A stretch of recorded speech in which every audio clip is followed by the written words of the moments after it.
నేను రత్నాకర్. నిన్ననో మొన్ననో పవన్ కళ్యాణ్ మాట్లాడుతూ వైఎస్ఆర్ కాంగ్రెస్ పార్టీకి ఇప్పుడు 11 సీట్లే వచ్చినా ఇంకా సిగ్గు రాలేదు, బుద్ధి రాలేదంటూ నేను అనుకుంటే నేను 11 నుంచి దాన్ని నెక్స్ట్కు ఒకటికే తీసుకొస్తా అంటున్నావు.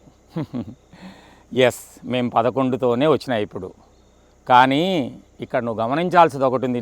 నువ్వు నీ చుట్టుపక్కల ఉన్న అందరూ గమనించాల్సింది ఏందిరా అంటే, నీ మాటలు వినేటోళ్ళు కానీ నీతో తిరిగే వాళ్ళు కానీ మందలు, పందులు, సింహం, సింగిలు, ఈ పదాలకు అన్నీ అర్థమైందా నీకు?